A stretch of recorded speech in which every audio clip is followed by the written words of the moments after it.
မှာရှိတဲ့သူကဖယားနဲ့သွားတက်ပြီးတော့တင့်ကိုမှန်တီမမှန်တီကိုလမ်းညွန်ပေးတဲ့သူနဲ့ဝန်းရံတက်ရမယ်ဒါဝိဒ်ဘေးနားမှာထားတဲ့သူကဖယားကိုမသိတဲ့ရွာဘကိုထားတာမဟုတ်ဘူးသူ့ကိုအာမနာပဲနဲ့ပြန်ပြီးတော့ direction ပေးတဲ့သူကိုထားတယ်ဟယ်လိုဒါဆိုရင်တင့်ရဲ့ဘေးနားမှာအရင်ဆုံးပထမစာကကပါလဲဆိုတော့ဖယားအထဲမှာတင့်ကိုလမ်းညွန်ပေးပြီးတော့တင့်ရဲ့ relationship ဘိုင်းနေတင့်ရဲ့အိမ်တော်ရေးဘိုင်းနေတင့်ရဲ့စီးပွားရေးဘိုင်းနေတင့်ရဲ့အသက်တာဘိုင်းနေမှာလမ်းညွန်ပေးတဲ့သူတွေရှိရမယ်လူတော်တော်များများကကိုယ့်ကိုမကောင်းဘူးလို့ပြောရင်အဲ့လူကိုမပေါင်းချင်ဘူးကိုယ့်ကိုတစ်ချိန်လုံးမြောက်သားကျွေးတဲ့သူကိုပေါင်းချင်တယ်မလှလဲလှတယ်မကောင်းလဲကောင်းတယ်ပြောတာလွန်သွားလဲဟုတ်တယ်နင်ပြောရမှာပေါ့အဲ့လိုလူပဲဘေးနားမှာရှိကျင်တယ်အဲ့လိုလူဆိုရင်တော့ဒါဝိဒ်ရဲ့အကိုရှိမာရဲ့သားယောနတက်အပေါင်းအသင်းတွေပဲရသွားလိမ့်မယ်ဖခင်ကအဲ့ဒီအပေါင်းအသင်းတွေတင့်ကိုမထားစေချင်တင်လျှောက်တဲ့ဘေးနားမှာပထမစာကကတင့်ရဲ့တငယ်ချင်းတွေဖခင်ကိုကြောက်ရွံ့တဲ့သူတွေနဲ့ပဲပေါင်းရမယ်ဒါကြောင့်တင့်ရဲ့ phone list ထဲမှာလောင်ကစားလုပ်မဲ့တငယ်ချင်းတွေအကုန်လုံးဖျောက်ပြရတော့မယ်တင်းရဲ့ phone list ထဲမှာငွေကြေးကိုအလွယ်တကူရပြီးတော့အဲ့ဒီငွေကြေးကိုတော့တကယ်ဒုစရိုက်လမ်းထဲမှာသုံးမဲ့အပေါင်းအသင်းတွေရဲ့ list တွေအားလုံးကိုဖျောက်ရမယ်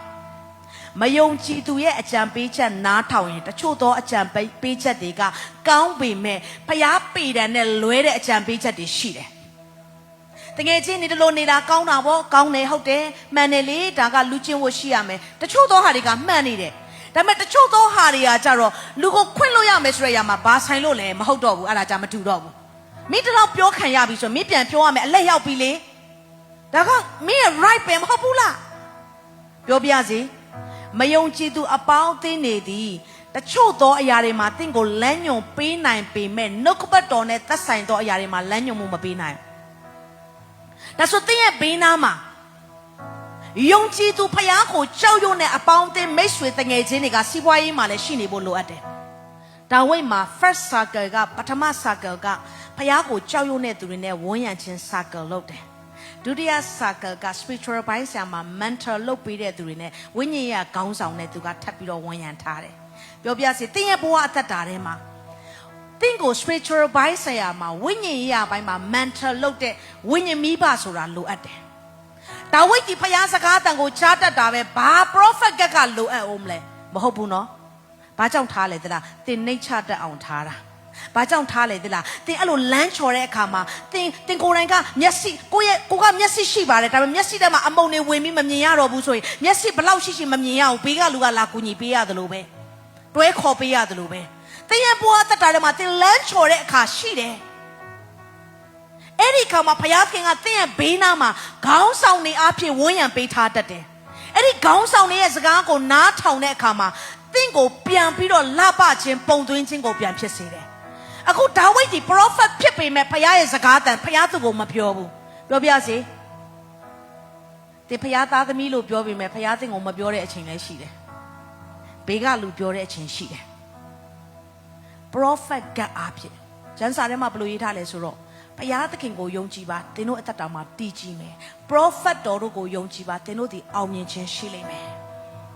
ဘုရားရဲ့ prophet တွေကဓမ္မဟောင်းမှာပဲထားတာမဟုတ်ဓမ္မသစ်မှာပါဘုရားကသူ့ရဲ့ prophet တွေနဲ့သင်တို့ဘေးနားမှာဝန်းရံထားတာဖြစ်တယ်ဒါကြောင့်ငါရဲ့လူငါဗိတ်သိက်တဲ့သူကိုမထိခိုက်နဲ့ငါ့ prophet တို့ကိုမထိခိုက်နဲ့ဆိုလိုချင်တဲ့အရာကဘုရားဗိတ်သိက်တဲ့ prophet တွေရဲ့စကားကိုရောက်လာပြီးဆိုရင်အဲ့ဒီစကားတွေကိုမသိကြိုးကြုံပြူတာမဟုတ်ဘဲနဲ့နာခံပြီးတော့အဲ့ဒီစကားကို receive လုပ်လိုက်တယ်ဆိုရင်အဲ့ဒီကောင်းချီးမင်္ဂလာကိုခံစားရတာဖြစ်တယ်အခု prophet ကသူ့စီကိုလာပြီး prophet ကဒီနိုင်ငံတဲကနိုင်ငံသားတယောက်ပါပဲဒါပေမဲ့ဒါဝိဒ်မထီမဲ့မြင်ပြုလို့မရဘူး prophet ကဒီဒါဝိဒ်ဘေးနားမှာ spiritual mentoring လုပ်နေပေးနေတဲ့သူဖြစ်တယ်ဒါကြောင့်တင်းရဲ့ဘေးနားမှာ mentor လို့တယ်ယုံကြည်သူဒီတကိုယ်တော်တိုင်းတစ်ပါးဘယ်တော့မှမလုပ်ပါနဲ့ဝိညာဉ်ရမှာတင်းမှာ mentor ရှိလားတင်းကို spiritual mentoring လုပ်ပေးရတဲ့သူရှိလားမရှိဘူးဆိုဘာလုပ်မလဲတင်းရဲ့ cell group မှာချိတ်ဆက်ပြီးတော့ cell leader ရဲ့ mentoring ကိုတင်ရယူရမယ်ဒါကြောင့် cell မချိတ်တဲ့သူများတင်းတို့က prophet ကစကားတွေမကြားတော့ တို့ဘေးနားမှာယူဝါတော့ရှိတယ်ဘေးနားမှာ prophet ကမရှိတော့ကောင်းဆောင်လို့တယ်ချိတ်ဆက်ပေးတဲ့သူလမ်းညွန်ပေးတဲ့သူတွေထပ်လို့အပ်တယ်။ဘာကြောင့်လဲဘေးနာတငယ်ချင်းကသင်စကားကြော်သွားတတ်တယ်။ဒါပေမဲ့ prophet ရဲ့စကားကိုတော့ညင်းလို့မရအောင်လက်ခံရတာဖြစ်တယ်။သူတို့နဲ့သက်ဆိုင်တဲ့ကောင်းကြီးမဿဲ10:47မှာ prophet မျက်နှာကိုထောက်ရ prophet ကိုလက်ခံတော်သူသည် prophet ရဲ့အကျိုးကိုခံရလက်တယ်။သူ့ကိုလက်ခံလိုက်တယ်သူ့ရဲ့စကားကိုလက်ခံလိုက်တယ်သူ့ကိုကြိုးဆိုလိုက်တာနဲ့သူနဲ့သက်ဆိုင်တဲ့အကျိုးကျေးဇူးကောင်းကြီးရှိတယ်